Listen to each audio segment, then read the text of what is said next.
രാഹുൽ ഗാന്ധിയുടെ വയനാട്ടിൽ മത്സരിക്കുന്നതിൽ അനിശ്ചിതത്വം തുടരുന്നു. കേന്ദ്ര തെരഞ്ഞെടുപ്പ് സമിതി യോഗം ചേരാത്തതിനാൽ തീരുമാനം ഇന്നും ഉണ്ടായേക്കില്ല.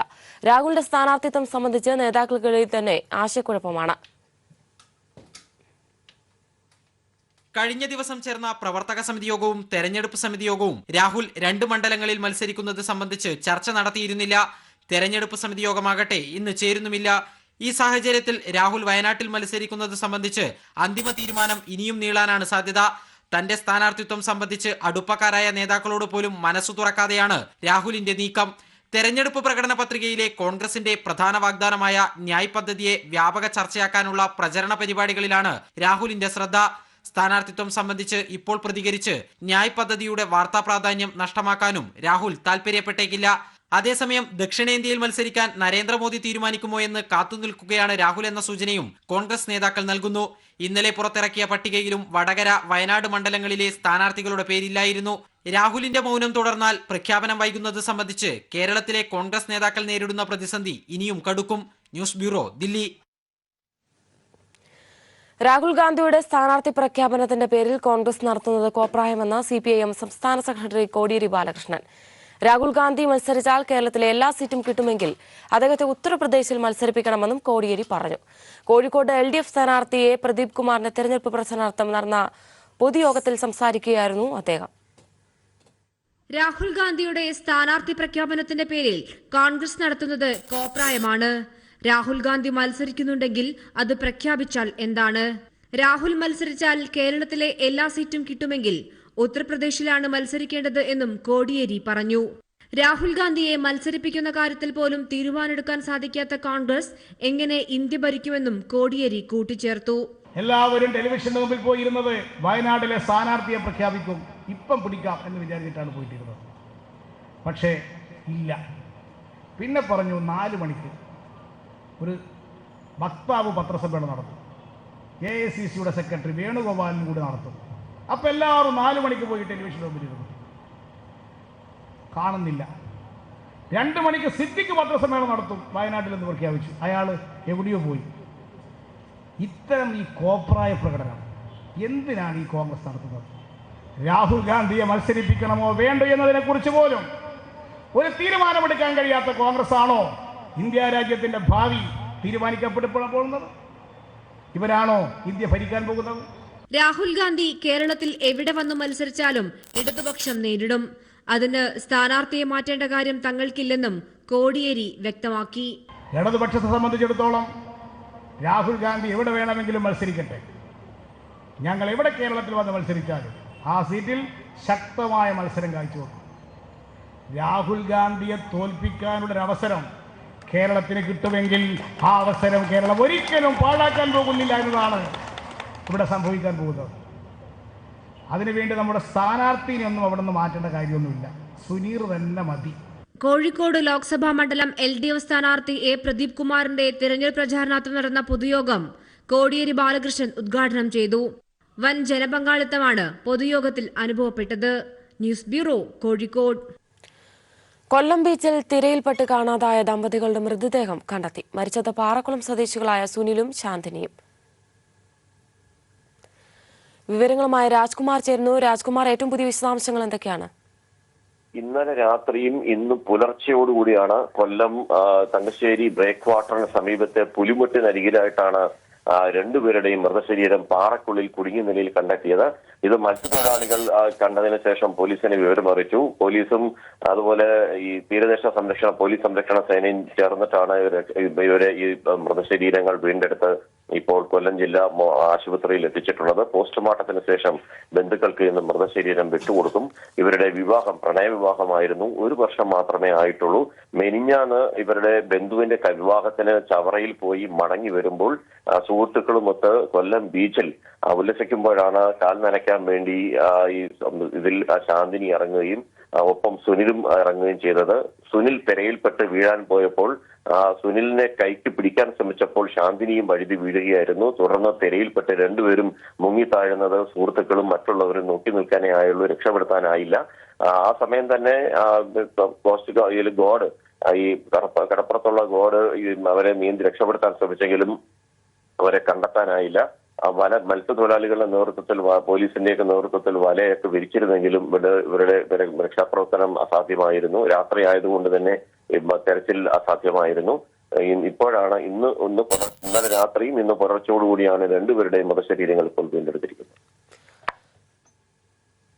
വിവരങ്ങളാണ് കൊല്ലത്ത് നിന്നും രാജ്കുമാർ നൽകിയത്. കേരളത്തിലെ കോൺഗ്രസ് നേതാക്കൾ മന്ദബുദ്ധികളാകരുതെന്ന് കെ രാമചന്ദ്രൻ മാസ്റ്റർ.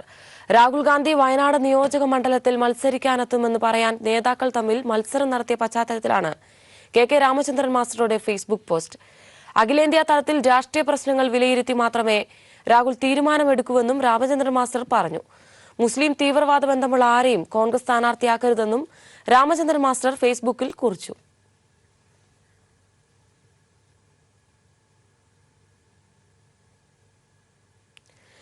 ഇന്ന് തിരുവല്ലയിൽ ചേരാനിരുന്ന NDA സംസ്ഥാന നേതൃയോഗം മാറ്റിവെച്ചു. തുഷാർ വെള്ളാപ്പള്ളി മത്സരിക്കുന്ന കാര്യത്തിൽ അനിശ്ചിതത്വം തുടരുന്നതിനിടെയാണ് യോഗം മാറ്റിയത്. BDJS സ്ഥാനാർത്ഥി പ്രഖ്യാപനവും വൈകുകയാണ്. പ്രചരണത്തിൽ മുന്നേറാൻ കഴിയില്ലെന്ന അസംതൃപ്തിയിലാണ് നേതാക്കൾ.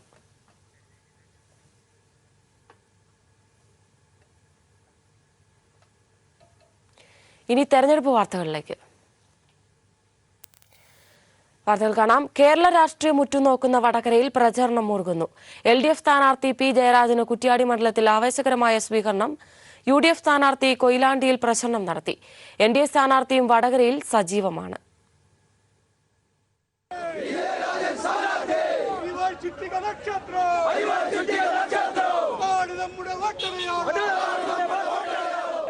വേനൽ കടുക്കുമ്പോഴും സ്വീകരണ കേന്ദ്രങ്ങളിലെല്ലാം ആബാലവൃദ്ധം ജനങ്ങളാണ് P ജയരാജനെ സ്വീകരിക്കാനായി ഒഴുകിയെത്തുന്നത്. തിങ്കളാഴ്ച കുറ്റ്യാടി മണ്ഡലത്തിലെ എളമ്പിലാട് നിന്നാരംഭിച്ച പര്യടനം രാത്രിയോടെ നെട്ടൂരിൽ സമാപിച്ചു. തണ്ണീർപന്തലിൽ ചേർന്ന സ്വീകരണത്തിൽ യൂത്ത് ബ്രിഗേഡിന്റെ ഉദ്ഘാടനവും P ജയരാജൻ നിർവഹിച്ചു. ഇടതുപക്ഷ ജനാധിപത്യ മുന്നണിയുടെ രാഷ്ട്രീയത്തിന് വലിയ നിലക്കുള്ള സ്വീകാര്യതയാണ് ജനങ്ങളിൽ ഉണ്ടായിക്കൊണ്ടിരിക്കുന്നത് എന്നതാണ് ഓരോ സ്വീകരണ കേന്ദ്രവും തെളിയിക്കുന്നത്. UDFും BJPയും എന്തെല്ലാം നുണപ്രചരണങ്ങൾ നടത്തിയാലും LDFന് നല്ലൊരു വിജയം വടകര മണ്ഡലത്തിൽ ഉണ്ടാകും എന്ന് ഉറപ്പിച്ച് പറയാൻ കഴിയും. UDF സ്ഥാനാർത്ഥി K മുരളീധരൻ തിങ്കളാഴ്ച കൊയിലാണ്ടിയിൽ പര്യടനം നടത്തി. മണ്ഡലത്തിലെ പ്രമുഖ വ്യക്തികളെ കണ്ടും സ്ഥാപനങ്ങൾ സന്ദർശിച്ചുമാണ് വോട്ടഭ്യർത്ഥിച്ചത്. വടകരയിലെ സ്ഥാനാർത്ഥിത്വം സംബന്ധിച്ച് ആശയക്കുഴപ്പമില്ലെന്ന് മുരളീധരൻ പറഞ്ഞു. എല്ലാം ചോദിക്കേണ്ട സ്ഥലത്ത് അനുവാദം ചോദിച്ചതിന് ശേഷം തന്നെയാണ് പ്രവർത്തനം ആരംഭിച്ചിട്ടുള്ളത്. ഇപ്പോഴത് വളരെ നന്നായിട്ട് മുന്നോട്ട് പോകുന്നുണ്ട്. ഒരു പ്രശ്നവുമില്ല. സാധാരണ വോട്ടർമാർ വളരെ ആവേശത്തോടു കൂടിയാണ് ഞങ്ങളെയൊക്കെ സ്വീകരിക്കുന്നത്. NDA സ്ഥാനാർത്ഥി VK സജീവനും പ്രചരണ രംഗത്ത് സജീവമാണ്. News bureau, Kozhikode. ഇരുമുന്നണികൾക്കും ഒരുപോലെ സാധ്യത കൽപ്പിക്കപ്പെടുന്ന ചാലക്കുടി ലോക്സഭാ മണ്ഡലത്തിൽ സ്ഥാനാർത്ഥികളെയെല്ലാം ചൂടുപിടിച്ച പ്രചരണത്തിലാണ്. മണ്ഡലത്തിൽ രണ്ടാം അംഗത്തിന് ഇറങ്ങിയ ഇടതു സ്ഥാനാർത്ഥി ഇന്നസെന്റ് ആദ്യഘട്ട പ്രചരണം പൂർത്തിയാക്കി പൊതുപര്യടനം തുടങ്ങിക്കഴിഞ്ഞു. വ്യക്തികളെയും സ്ഥാപനങ്ങളെയും സന്ദർശിക്കുന്ന തിരക്കിലാണ് UDF സ്ഥാനാർത്ഥി ബെന്നി ബെഹനാൻ. അതേസമയം അവസാന കളത്തിലിറങ്ങിയ BJP സ്ഥാനാർത്ഥി AN രാധാകൃഷ്ണന്റെ പ്രചരണ പ്രവർത്തനങ്ങൾക്ക് 2 ദിവസം മാത്രമേ തുടക്കമായിട്ടുള്ളൂ. മണ്ഡലത്തിലെ പ്രചാരണത്തിൽ ഏറെ മുൻപിലാണ് LDF സ്ഥാനാർത്ഥി ഇന്നസെന്റ്. ആദ്യഘട്ട പ്രചാരണം പൂർത്തിയാക്കിയ ഇന്നസെന്റ് തുറന്ന വാഹനത്തിൽ സഞ്ചരിച്ച് വോട്ടർമാരെ നേരിൽ കാണുകയാണിപ്പോൾ. നഗര ഗ്രാമ വ്യത്യാസമില്ലാതെ ഹൃദ്യമായ വരവേൽപ്പാണ് ഇന്നസെന്റിന് ലഭിക്കുന്നത്. MP എന്ന നിലയിൽ കഴിഞ്ഞ 5 വർഷക്കാലം മണ്ഡലത്തിൽ നടപ്പാക്കിയ വികസന പ്രവർത്തനങ്ങളിൽ ഊന്നിയാണ് അദ്ദേഹത്തിന്റെ വോട്ടഭ്യർത്ഥന. 1750 കോടി രൂപയുടെ വികസന പ്രവർത്തനങ്ങളാണ് ഈ ചാലക്കുടി മണ്ഡലത്തിൽ നമ്മൾ ചെയ്തിട്ടുള്ളത്. തീർച്ചയായിട്ടും അതിന് നിങ്ങളുടെ സഹകരണം ഉണ്ടായിരുന്നു. ഇനിയൊരു കാര്യം, കഴിഞ്ഞ പ്രാവശ്യം കുടമായിരുന്നു എനിക്ക്, പക്ഷേ ഈ പ്രാവശ്യം കുടമല്ല, അരിവാൾ ചുറ്റിക നക്ഷത്രം. അതേസമയം വൈകി കളത്തിലിറങ്ങിയ UDF സ്ഥാനാർത്ഥി ബെന്നി ബെഹനാനും മണ്ഡലത്തിൽ പരമാവധി വോട്ടർമാരെ നേരിൽ കാണാനുള്ള തിരക്കിലാണ്. ആദ്യഘട്ട പ്രചാരണം ഉടൻ പൂർത്തിയാക്കി അടുത്ത മാസം 1 മുതൽ പൊതുപര്യടനം തുടങ്ങാനാണ് UDF സ്ഥാനാർത്ഥിയുടെ തീരുമാനം. നഷ്ടപ്പെട്ട മണ്ഡലം തിരിച്ചുപിടിക്കാനുള്ള തീവ്ര ശ്രമത്തിലാണ് തങ്ങളെന്ന് UDF സ്ഥാനാർത്ഥി ബെന്നി ബെഹനാൻ പറഞ്ഞു. സാധാരണഗതി ചാലക്കുടി പണ്ട് തൊട്ടേ ഒരു UDF കോൺഗ്രസ് വിജയിക്കുന്ന സ്ഥലമാണ്. കഴിഞ്ഞ പ്രാവശ്യം നഷ്ടപ്പെട്ടു, ഈ പ്രാവശ്യം അത് വീണ്ടെടുക്കാനുള്ള എല്ലാ തരത്തിലുള്ള പ്രവർത്തനങ്ങളും വളരെ സജീവമായി ഇവിടെ നടക്കുന്നുണ്ട്. ഇതിനിടെ ഏറ്റവും ഒടുവിൽ മത്സരചിത്രത്തിലേക്ക് എത്തിയ BJP സ്ഥാനാർത്ഥി AN രാധാകൃഷ്ണനും പ്രചാരണ രംഗത്ത് സജീവമായി കഴിഞ്ഞു. സിറ്റിംഗ് സീറ്റ് നിലനിർത്താൻ LDF സ്ഥാനാർത്ഥിയും നഷ്ടപ്പെട്ട മണ്ഡലം തിരിച്ചുപിടിക്കാൻ UDF സ്ഥാനാർത്ഥിയും തീവ്ര പ്രചാരണ പ്രവർത്തനങ്ങളിലാണ്. അതേസമയം നില മെച്ചപ്പെടുത്താൻ BJP സ്ഥാനാർത്ഥിയും മണ്ഡലത്തിൽ സജീവമാണ്. ചാലക്കുടിയിൽ നിന്നും KM ഉമേഷ്. മലപ്പുറം മണ്ഡലത്തിൽ LDF സ്ഥാനാർത്ഥി VP സാനു 2 തവണ മണ്ഡല പര്യടനം പൂർത്തിയാക്കി. UDF സ്ഥാനാർത്ഥി PK കുഞ്ഞാലിക്കുട്ടിയുടെ ആദ്യഘട്ട പര്യടനവും കൺവെൻഷനുകളുമെല്ലാം തുടക്കമായി. BDJS, SDPI, PDP സ്ഥാനാർത്ഥികളും പ്രചരണം തുടങ്ങി. 1,42,000 പുതിയ വോട്ടർമാരാണ് മലപ്പുറം പാർലമെന്റ് മണ്ഡലത്തിലുള്ളത്. ഇടതു സ്ഥാനാർത്ഥി VP സാനുവിന്റെ കണ്ണ് ഈ പുതിയ വോട്ടുകളിലാണ്. നിങ്ങൾ തന്നെ കണ്ടില്ലേ, വളരെ ആവേശപൂർവ്വമാണ്. അവരിലൊരാൾ എന്നുള്ളതല്ല, അവർ തന്നെയാണ്, ഞാൻ തന്നെയാണ് അവർ തന്നെയാണ് ഞാൻ എന്നുള്ള നിലയിലാണ് അവർ പിന്തുണച്ചുകൊണ്ടിരിക്കുന്നത്. സാനു കൺവെൻഷനുകളും 2 തവണ മണ്ഡല പര്യടനവും പൂർത്തീകരിച്ച് പ്രചരണത്തിൽ ഏറെ മുന്നോട്ടു പോയി. ഭൂരിപക്ഷം കുറഞ്ഞാലും വിജയിക്കുകയാണ് PK കുഞ്ഞാലിക്കുട്ടിയുടെ ലക്ഷ്യം. പ്രചരണമൊക്കെ അതിൻ്റെ രീതിക്ക് നടക്കും. പ്രചരണത്തിൻ്റെ ഒരു ആവശ്യം തന്നെ ഇല്ല. ജനങ്ങളുടെ മൂഡ് ഈ 2 ഗവൺമെൻറ്റിനും എതിരാണ്. അതുകൊണ്ട് തന്നെ ഒരു UDF വേവ് പ്രതീക്ഷിക്കാവുന്ന തെരഞ്ഞെടുപ്പാണ് നടക്കാൻ പോകുന്നത്. മുസ്ലിം ലീഗിന്റെ പരമ്പരാഗത വോട്ടിൽ വിള്ളലുണ്ടാക്കാൻ SDPI സംസ്ഥാന അധ്യക്ഷൻ അബ്ദുൾ മജീദ് ഫൈസിയും PDP സംസ്ഥാന ജനറൽ സെക്രട്ടറി നിസാർ മേത്തറും കളത്തിലിറങ്ങി കഴിഞ്ഞു. V ഉണ്ണികൃഷ്ണനാണ് BJP സ്ഥാനാർത്ഥിയായി മലപ്പുറത്ത് മത്സരിക്കുന്നത്. News bureau, Malappuram. മുന്നണി സ്ഥാനാർത്ഥികൾ രംഗത്തിറങ്ങിയതോടെ കാസർഗോഡ് ലോക്സഭാ മണ്ഡലത്തിൽ പ്രചരണം ശക്തമായി. എന്നാൽ പ്രചരണ രംഗത്ത് LDF ഏറെ മുന്നിലാണ്. 3ാം പര്യടനത്തിലാണ് LDF സ്ഥാനാർത്ഥി KP സതീഷ് ചന്ദ്രൻ. കാസർഗോഡ് ലോക്സഭാ മണ്ഡലത്തിൽ 3ാം പ്രചാരണത്തിലാണ് LDF സ്ഥാനാർത്ഥി KP സതീഷ് ചന്ദ്രൻ. പ്രചാരണ പ്രവർത്തനങ്ങളിൽ മറ്റ് 2 മുന്നണികളേക്കാൾ ബഹുദൂരം മുന്നിലാണ് LDF. വിജയം ആവർത്തിക്കുകയാണ് LDF ലക്ഷ്യം. LDFന് പുറത്തുള്ളവരുടെ വോട്ട് കൂടി ലഭിച്ച് ഇത്തവണ ചരിത്ര വിജയം നേടുമെന്ന് സ്ഥാനാർത്ഥി KP സതീഷ് ചന്ദ്രൻ പറഞ്ഞു. LDF യഥാർത്ഥത്തിൽ നല്ല മുന്നേറ്റമാണ് നടത്തിക്കൊണ്ടിരിക്കുന്നത്. LDFന് പുറത്തുള്ള മതേതര ജനാധിപത്യ വിശ്വാസികളും നല്ല നിലയിൽ തന്നെ LDFനെ പിന്താങ്ങുന്ന സ്ഥിതിയാണ് ഓരോ ദിവസം കഴിയുന്നതോറും തെളിഞ്ഞു വരുന്നത്. അഡ്വക്കേറ്റ് സുബയ്യറയെ തഴഞ്ഞ് മത്സരരംഗത്തിറങ്ങിയ UDF സ്ഥാനാർത്ഥി രാജ്മോഹൻ ഉണ്ണിത്താനെതിരെ കോൺഗ്രസിൽ ഒരു വിഭാഗത്തിന്റെ നേതൃത്വത്തിൽ തന്നെ പ്രതിഷേധമുയർന്നിരുന്നു. ഉന്നത ഇടപെടലിനെ തുടർന്ന് കലാപമൊതുക്കി പ്രചാരണ രംഗത്തിറങ്ങിയ രാജ്മോഹൻ ഉണ്ണിത്താൻ ശുഭാപ്തി വിശ്വാസത്തിലാണ്. എൻ്റെ ഒരു വരവോടുകൂടി തന്നെ ഇടതുപക്ഷ മുന്നണി ഒരാഴ്ച മുമ്പിലായിരുന്നെങ്കിൽ ഞാനും ഒപ്പമെത്തി. ഈ തെരഞ്ഞെടുപ്പിൽ ഈ മണ്ഡലം തിരിച്ചു പിടിച്ചിരിക്കും. ഏറ്റവും ഒടുവിൽ പ്രചാരണ രംഗത്തിറങ്ങിയത് NDAയിലെ BJP സ്ഥാനാർത്ഥി രവീശ തന്ത്രി കുണ്ടാറാണ്. നരേന്ദ്രമോദിയുടെ ഭരണനേട്ടങ്ങളും വിശ്വാസ സംരക്ഷണ പ്രശ്നങ്ങളും വിജയമുറപ്പിക്കുമെന്ന വിശ്വാസത്തിലാണ് രവീശ തന്ത്രി. നരേന്ദ്രമോദിജിയുടെ ഭരണമുന്നേറ്റവും വിശ്വാസി സമൂഹത്തെ വഞ്ചിച്ചു എന്നുള്ള നിലപാട് ഈ വിഷയങ്ങൾ അനുകൂലമാവുന്നത് NDAക്കാവുമ്പോൾ ഞങ്ങൾക്ക് UDF ഒരു പ്രശ്നമല്ല. കാസർഗോഡ് പ്രധാന മത്സരം LDFും UDFും തമ്മിലാണ്. എന്നാൽ BJPയുടെ സജീവ സാന്നിധ്യവുമുണ്ട്. ചുവപ്പ് കോട്ടയെന്നറിയപ്പെടുന്ന കാസർഗോഡ് ലോക്സഭാ മണ്ഡലത്തിൽ ഭൂരിപക്ഷം വർദ്ധിപ്പിച്ച് മണ്ഡലത്തെ വീണ്ടും ചുവപ്പിക്കുകയാണ് LDF സ്ഥാനാർത്ഥി KP സതീഷ് ചന്ദ്രന്റെ ലക്ഷ്യം. എന്നാൽ ഈ ചുവപ്പ് കോട്ടയെ ത്രിവർണ്ണ കോട്ടയാക്കി മാറ്റുകയാണ് രാജ്മോഹൻ ഉണ്ണിത്താൻ ലക്ഷ്യമിടുന്നത്. വോട്ട് വർദ്ധിപ്പിച്ചുകൊണ്ട് സാന്നിധ്യം വ്യക്തമാക്കുക എന്ന ലക്ഷ്യത്തോടെയാണ് രവീശ തന്ത്രി കുണ്ടാരം പ്രവർത്തന രംഗത്ത് സജീവമായിട്ടുള്ളത്. ക്യാമറാമാൻ ഷൈജു ബിലാത്രയ്ക്കൊപ്പം സണ്ണി ജോസഫ്. മലയോര കർഷകരുടെ വോട്ടുറപ്പിച്ച് കണ്ണൂർ ലോക്സഭാ മണ്ഡലത്തിലെ മലയോര മേഖലയിൽ LDF സ്ഥാനാർത്ഥി PK ശ്രീമതി ടീച്ചറുടെ പര്യടനം അവഗണിക്കപ്പെട്ട് കിടന്നിരുന്ന റോഡ് വികസനം ഉൾപ്പെടെ കഴിഞ്ഞ 5 വർഷം ശ്രീമതി ടീച്ചർ മലയോര മേഖലയിൽ കൊണ്ടുവന്നത് നിരവധി പദ്ധതികളാണ്. ഇരിക്കൂർ നിയോജക മണ്ഡലത്തിൽ പര്യടനം നടത്തിയ ശ്രീമതി ടീച്ചർക്ക് ആവേശകരമായ സ്വീകരണമാണ് മലയോര ജനത നൽകിയത്. കണ്ണൂരിന്റെ വികസന നായിക PK ശ്രീമതി ടീച്ചറെ ഇരുകൈകളും നീട്ടിയാണ് മലയോരം സ്വീകരിച്ചത്. തുറന്ന വാഹനത്തിൽ വോട്ടർമാരെ അഭിവാദ്യം ചെയ്തെത്തിയ സ്ഥാനാർത്ഥിയെ ജനങ്ങൾ ആവേശത്തോടെ സ്വീകരിച്ചു. ബാൻഡ് മേളത്തിന്റെയും വെടിക്കെട്ടിന്റെയും അകമ്പടിയോടെയാണ് ശ്രീമതി ടീച്ചർക്ക് എല്ലാ കേന്ദ്രങ്ങളിലും സ്വീകരണമൊരുക്കിയത്.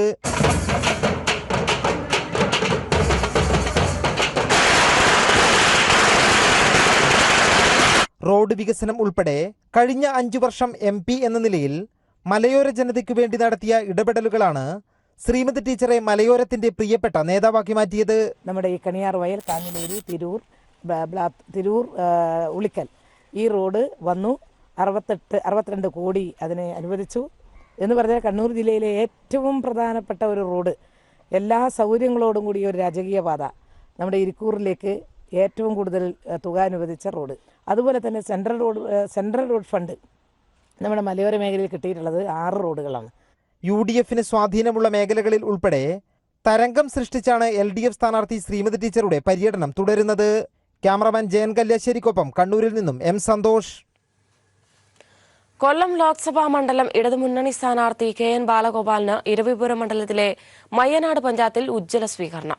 UDF സ്ഥാനാർത്ഥി NK പ്രേമചന്ദ്രനും ഇരവിപുരം മണ്ഡലത്തിൽ പര്യടനം നടത്തി.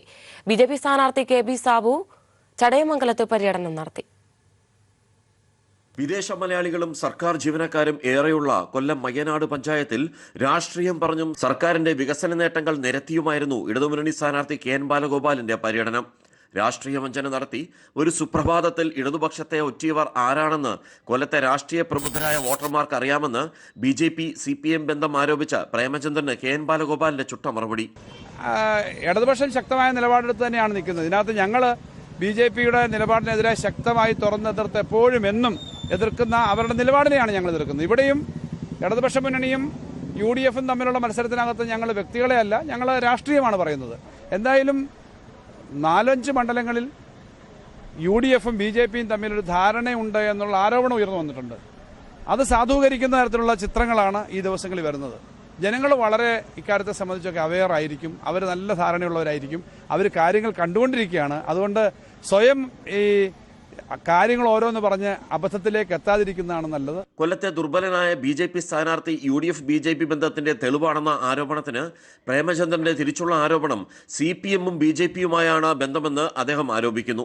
വലിയ അസഹിഷ്ണുത CPM പ്രകടിപ്പിക്കുന്നത് എന്തിനാണ് എന്ന് എത്ര ആലോചിച്ചിട്ട് മനസ്സിലാകുന്നില്ല. പരോക്ഷമായി BJPയെ സഹായിക്കുന്ന നിലപാടാണ് രാഹുൽ ഗാന്ധിയെ വിമർശിക്കുന്നതിലൂടെ രാഹുൽ ഗാന്ധിയുടെ സ്ഥാനാർത്ഥിത്വത്തെ അപകീർത്തികരമായി ചിത്രീകരിക്കാൻ എതിർക്കുന്നത് രാഷ്ട്രീയമാണ് നമുക്ക് മനസ്സിലാക്കാൻ കഴിയും. കോൺഗ്രസിന്റെ രാഷ്ട്രീയവും CPMന്റെ രാഷ്ട്രീയവും വേറെയാണ്. കേരളത്തിൽ മത്സരിക്കുന്നവരാണ്. ആ എതിർപ്പ് നമുക്ക് മനസ്സിലാക്കാൻ കഴിയും. പക്ഷേ അപകീർത്തികരമായിട്ടുള്ള പരാമർശങ്ങൾ ഇട്ട് അദ്ദേഹത്തെ അത് ചെയ്യുന്നത് തീർച്ചയായിട്ടും BJPയെ സഹായിക്കുക എന്നുള്ളതാണ് അതിന്റെ പ്രധാനപ്പെട്ട ലക്ഷ്യം. എന്നാൽ BJP സ്ഥാനാർത്ഥി KB സാബു ആരോപണങ്ങൾക്ക് ജനങ്ങൾ മറുപടി പറഞ്ഞുകൊള്ളുമെന്ന നിലപാടിലാണ് വോട്ട് അഭ്യർത്ഥിക്കുന്നത്. ന്യൂസ് ബ്യൂറോ, കൊല്ലം. തമിഴ്നാട് കോയമ്പത്തൂർ പാർലമെന്റ് മണ്ഡലത്തിൽ മത്സരിക്കുന്ന CPIM സ്ഥാനാർത്ഥി PR നടരാജൻ നാമനിർദ്ദേശ പത്രിക സമർപ്പിച്ചു. രണ്ടാം ഘട്ടത്തിൽ ഏപ്രിൽ 18-നാണ് കോയമ്പത്തൂർ ഉൾപ്പെടെയുള്ള മണ്ഡലങ്ങളിൽ തെരഞ്ഞെടുപ്പ് നടക്കുന്നത്. തമിഴ്നാട്ടിൽ CPIMും CPIയും 2 സീറ്റുകൾ വീതം മത്സരിക്കുന്നുണ്ട്. DMKയുടെ നേതൃത്വത്തിലുള്ള മതേതര ജനാധിപത്യ സഖ്യത്തോടൊപ്പം കൈകോർത്താണ് ഇടതുപക്ഷം ഇത്തവണ തമിഴ്നാട്ടിൽ മത്സരരംഗത്തുള്ളത്. CPIMന് നിർണായക സ്വാധീനമുള്ള കോയമ്പത്തൂർ പാർലമെന്റ് സീറ്റിൽ ജില്ലാ സെക്രട്ടേറിയറ്റ് അംഗവും മുൻ MPയുമായ PR നടരാജനാണ് മത്സരിക്കുന്നത്. DMK ഉൾപ്പെടെയുള്ള സഖ്യകക്ഷി നേതാക്കൾക്കൊപ്പം കോയമ്പത്തൂർ ജില്ലാ കളക്ടറേറ്റിലെത്തിയാണ് നടരാജൻ നാമനിർദ്ദേശ പത്രിക സമർപ്പിച്ചത്. സമാധാനത്തിന്റെ പ്രതിനിധിയാണ് താനെന്നും തിരഞ്ഞെടുപ്പിൽ വിജയിക്കുമെന്ന ആത്മവിശ്വാസമുണ്ടെന്നും നാമനിർദ്ദേശ പത്രിക സമർപ്പിച്ച ശേഷം നടരാജൻ പറഞ്ഞു.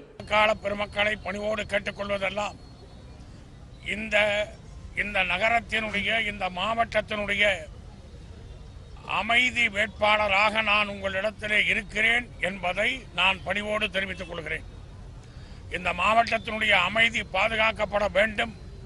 பாதுகாக்கப்பட்டால் மட்டும்தான் வளர்ச்சி என்பது உத்தரவாதமாக இருக்கும்.